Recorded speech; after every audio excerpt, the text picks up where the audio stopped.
18 মোকামের বাণ প্রয়োগের মাধ্যমে উদ্দেশিত নারীকে অথবা পুরুষকে খুব সহজেই বশীকরণ অর্থাৎ বশ করতে পারবেন আজকের এই মন্ত্র প্রয়োগের মাধ্যমে। কিভাবে প্রয়োগ করতে হবে, নিয়ম পদ্ধতি সহ সব বিষয়ে আজকের এই ভিডিওর মাধ্যমে বিস্তারিতভাবে আলোচনা করব। আমি কবিরাজ সোহানুর রহমান সাগর এবং আপনারা দেখছেন কবিরাজ সোহানুর ইউটিউব চ্যানেল। যারা আজকের এই ইউটিউব চ্যানেলে নতুন দর্শক এসেছেন তারা অবশ্যই নিচ থেকে আমাদের কবিরাজ সোহানুর ইউটিউব চ্যানেলটি সাবস্ক্রাইব করে পাশে থাকা বেল অপশনে অল নোটিফাই প্রেস করে দিবেন এবং আজকের এই ভিডিওটি যদি আপনাদের কাছে ভালো লেগে থাকে তাহলে অবশ্যই এই ভিডিওতে লাইক করে দিবেন এবং আপনার মূল্যবান মতামত আজকের এই ভিডিওর কমেন্ট বক্সে কমেন্ট করে জানিয়ে দেবেন। বন্ধুরা, শুরু করছি আজকের এই 18 মোকামের বাণ কিভাবে বশীকরণ করার ক্ষেত্রে অর্থাৎ বশ করার ক্ষেত্রে উদ্দেশিত ব্যক্তির উপর প্রয়োগ করতে হবে। তো এক্ষেত্রে সেই উদ্দেশিত ব্যক্তি নারীও হতে পারে কিংবা পুরুষও হতে পারে। সেজন্য আপনাদেরকে সর্বপ্রথম সেই উদ্দেশিত ব্যক্তির পায়ের মাটি সংগ্রহ করতে হবে। যাকে আপনি ভালোবাসেন, যাকে আপনি কাছে পেতে চান, যাকে আপনি আজকের এই বশীকরণটি প্রয়োগ করতে চান, তো সেই উদ্দেশিত ব্যক্তির কিন্তু পায়ের মাটির ছাপ, তো এটা লক্ষ্য করবেন। সে যদি খালি পায়ে কোথাও চলাফেরা করে তো সেক্ষেত্রে সেই খালি পায়ে যেখানে ছাপ পড়বে মাটির, সেই মাটির 2 থেকে 3 চিমটি মাটি কিন্তু আপনাকে সংগ্রহ করতে হবে। এবং এটা যদি সম্ভব না হয়, কারণ বর্তমান সময়ে সকলেই জুতা পরে হাঁটা চলা করে, এক্ষেত্রে খালি পায়ে একটু কম হাঁটা চলা করে।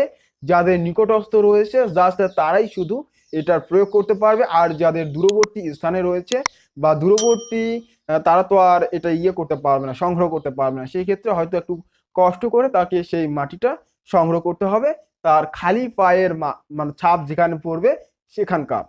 আর এটাও যদি সম্ভব না হয় তাহলে শেষ পর্যায়ে তোমাকে এটা অবলম্বন করতে হবে, যখন সেই ব্যক্তি জুতা পায়ে পরিধান করে কোনো রাস্তা দিয়ে বা কোথাও বের হচ্ছে বা কোথাও হাঁটাচলা করছে, এক্ষেত্রে তার স্পষ্ট পায়ের ছাপটা যেখানটায় পড়বে সেখানটা থেকে তোমাদেরকে আগে কিন্তু মাটি উঠায় নিতে হবে। ঠিক আছে, মাটি উঠায় নিতে হবে। নেওয়ার পর সেই মাটি তোমাকে নিয়ে সরাসরি বাসায় চলে আসতে হবে এবং সেই মাটি খুব যত্ন সহকারে একটা জায়গায় রেখে দিতে হবে। তারপর তোমাদেরকে ওয়েট করতে হবে শনিবার কিংবা মঙ্গলবার। যখনই শনিবার কিংবা মঙ্গলবার আসবে তখনই কিন্তু তোমাদেরকে সেই বালুগুলি বের করতে হবে। বের করার পর সেই বালুর উপর তোমাকে আজকের বলা উক্ত মন্ত্রটি একবার উচ্চারণ করে একটি ফু দিতে হবে। এভাবে 7 বার উচ্চারণ করে 7টি ফু দিতে হবে। এমন ভাবে ফু দিতে হবে যাতে সেই বালুগুলোই উড়ে না যায়। ঠিক আছে, আস্তে আস্তে ফু দিতে হবে যাতে সেই বালুগুলি উড়ে না যায়। ঠিক আছে, আর মন্ত্রটি উচ্চারণ করার সময় মন্ত্রের অমুকের স্থানে অবশ্যই সেই উদ্দেশিত ব্যক্তির নাম উচ্চারণ করতে হবে। এই বিষয়টা একটু পরে আরো বিস্তারিতভাবে বুঝিয়ে দেব, তবে মূল বিষয়গুলি আগে বলে দেই। আর যখন শনি কিংবা মঙ্গলবারে এই কাজটি তোমাদের সম্পূর্ণ হবে অর্থাৎ সেই ধুলাগুলি অভিমন্ত্রিত হবে, তখন তোমাদেরকে যে কাজটি করতে হবে, এই কাজটি করার জন্য পশ্চিমমুখী অথবা হিন্দু হলে পূর্বমুখী, মুসলমান হলে পশ্চিমমুখী হয়ে বসবে আর হিন্দু হলে পূর্বমুখী হয়ে বসতে হবে। বসার পর আগরবাতি অর্থাৎ লোবান বলে থাকি, সেটা 2 পাশে জ্বালিয়ে দিতে হবে। তারপর তোমাদের সম্মুখে থাকা অভিমন্ত্রিত সেই উদ্দেশিত ব্যক্তির পায়ের ধুলো, ঠিক আছে, এখানটায় গোলাপ জল মিশ্রিত করে সেই ধুলাগুলি দ্বারা একটা বল বা একটা মার্বেল তোমাদেরকে তৈরি করে নিতে হবে। ঠিক আছে, মার্বেল তৈরি করে নেওয়ার পর সেই মানে সেই যে মাটির দলাটা যেটা প্রস্তুত করলেন, ঠিক আছে, সেই দলার উপরে তোমাদেরকে একটা সুচ গেড়ে দিতে হবে। ঠিক আছে, আর যদি সুচ গেড়ে দেওয়া সম্ভব না হয় তাহলে আলপিন বা যে কোনো ধারালো মানে সুচ আর কি, সেটা সেই মাটির দলার এই যে উপরে মানে ছিদ্র করে প্রবেশ করিয়ে দিতে হবে। দেওয়ার পর আজকের বলা উক্ত মন্ত্রটি 108 বার উচ্চারণ করতে হবে। মন্ত্রটি সম্পূর্ণ শিখিয়ে দিচ্ছি এবং মন্ত্রের কোথায় কিভাবে নাম উচ্চারণ করতে হবে সম্পূর্ণ ডিটেলসলি বলে দিচ্ছি। তোমরা যদি এখানে লক্ষ্য করো তাহলে এখানে দেখতে পারবে যে মন্ত্রটি, এখানে তোমরা অবশ্যই দেখতে পাচ্ছ যে মন্ত্রটি হলো জিব্রাইল মিকরাইল ইসরাফিল আজরাইল 4 ফেরেশতার দোয়ার বরকতে পশ্চিমে নেগাবান আল্লাহ, উত্তরে নেগাবান আল্লাহ, দক্ষিণে নেগাবান আল্লাহ, পূর্বে নেগাবান আল্লাহ, কুলহু আল্লাহ অকুলে কুল আল্লাহ অঘাটে ঘাট আল্লাহ অমিলে মিল আল্লাহ বিসমিল্লাহ বিসমিল্লাহ। অভিগত তরিগত মাখলুকাতের ভিতর তোমার বান্দার বন্দা, আট কুঠুরি 9 দরজা 18 মোকাম 6 লতিফা 3 রগের মোকাম হইতে অমুকের প্রতি অমুককে মিল করিয়া দাও, দোহাই আল্লাহ রাসূলের, দোহাই ধর্মের। তো এই মন্ত্রটির সব নিচের দিকে যদি তোমরা একটু ভালোভাবে লক্ষ্য করো তাহলে দেখতে পারবে যে এখানে বলা হয়েছে যে অমুকের প্রতি অমুককে মিল করিয়ে দাও। তো এই জায়গায় কিন্তু নাম উচ্চারণ করতে হবে। আমরা কিন্তু অনেকেই জানি না যে কিভাবে নাম উচ্চারণ করতে হয়, জাস্ট আমরা কি করি, অমুকের জায়গায় তার নামটা বসিয়ে শুধুমাত্র সেই উদ্দেশিত ব্যক্তির নামটা বসিয়ে আমরা মন্ত্র উচ্চারণ করে থাকি। তো এই ক্ষেত্রে কিন্তু সেই মন্ত্রটা ক্রিয়াশীল তেমন একটা হবে না, কারণ সেখানে তাকে কেন্দ্র করে, হ্যাঁ, তার তো সূত্র লাগবে, এখানে তাকে মূল পয়েন্টে কেন্দ্র করার একটা সূত্র লাগবে।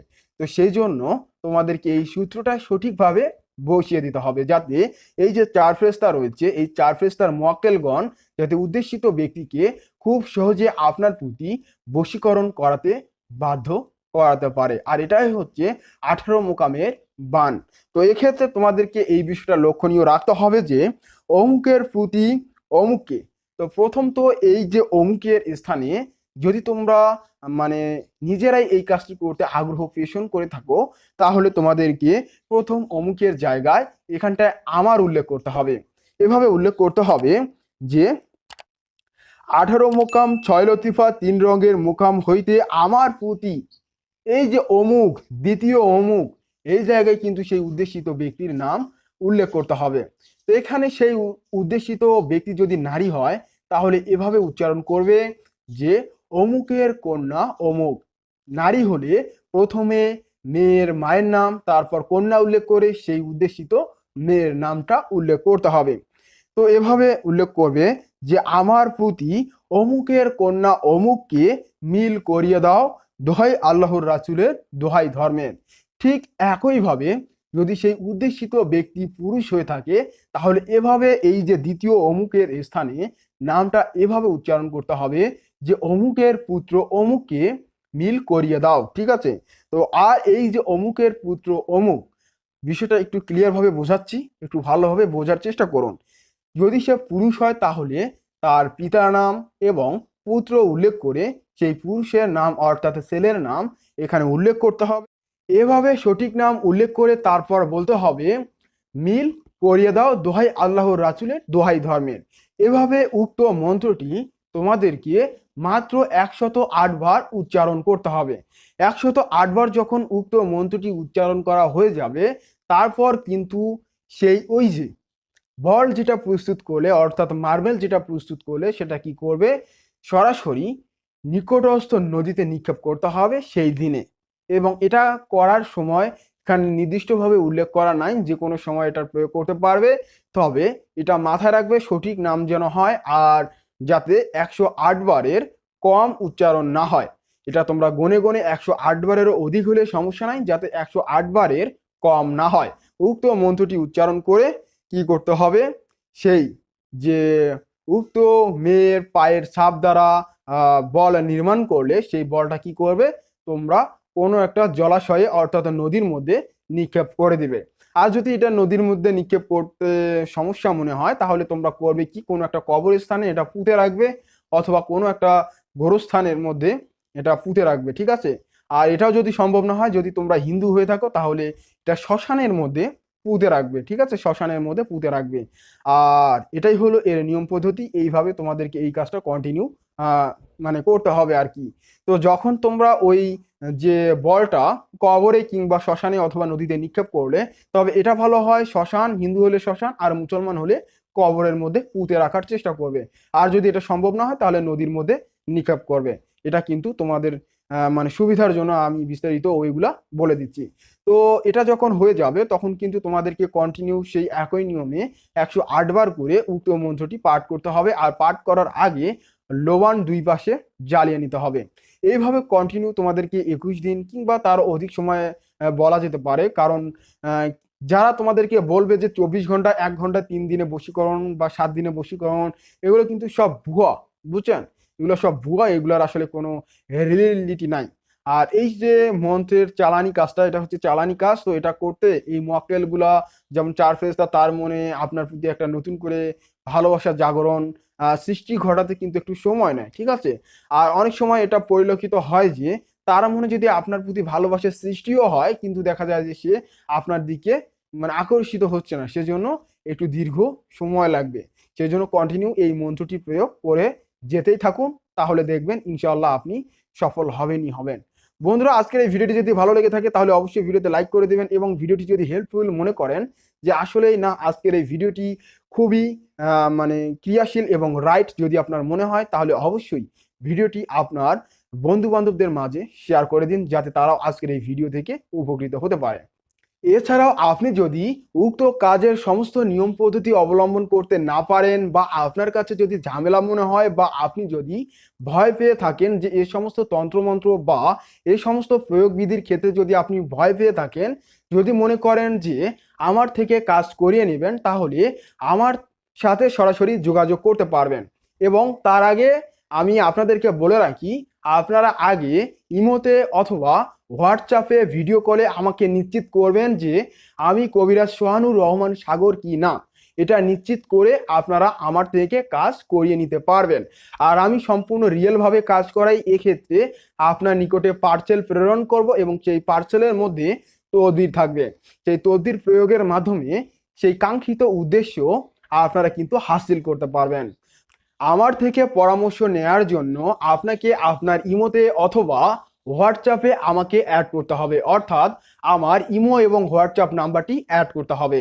বন্ধুরা, আমার ইমো এবং হোয়াটসঅ্যাপ নাম্বার হলো 01964303944। এছাড়াও ফেসবুকে আমার সাথে যোগাযোগ করতে পারেন। এক্ষেত্রে আমাদের অফিসিয়াল ফেসবুক পেজ হলো কবিরাজ সোহানুর। কবিরাজ সোহানুর লিখে সার্চ করলেই পেয়ে যাবেন আমার অফিসিয়াল ফেসবুক পেজ। সেখানে যুক্ত হয়ে আমার সাথে যোগাযোগ করতে পারেন। এছাড়াও চাইলে আপনারা আমার সাথে ইমেইলের মাধ্যমেও যোগাযোগ করতে পারবেন। আমাদের ইমেইল হলো কবিরাজসোহানুর@gmail.com। এছাড়াও চাইলে টেলিগ্রাম সহ ইনস্টাগ্রামেও আমার সাথে যোগাযোগ করতে পারবেন। তো বন্ধুরা, টেলিগ্রামে আমার সাথে যোগাযোগ করার জন্য আপনাদেরকে সার্চ করতে হবে কবিরাজ সোহানুর লিখে।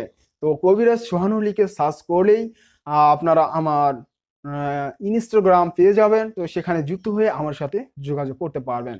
তো আমি চেষ্টা করব আপনাদেরকে সঠিক পরামর্শ দেওয়ার জন্য, যাতে আপনারা উপকৃত হতে পারেন।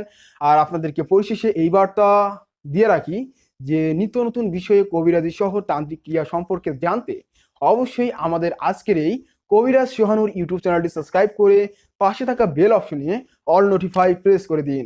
বন্ধুরা, বিদায় নিচ্ছি। বিদায় নেওয়ার আগে প্রাণপ্রিয় দর্শকদের জানাই আমার তরফ থেকে সালাম, আসসালামু আলাইকুম, এবং হিন্দু দর্শকদের জানাই আদাব। খোদা হাফেজ বন্ধুরা, বিদায়।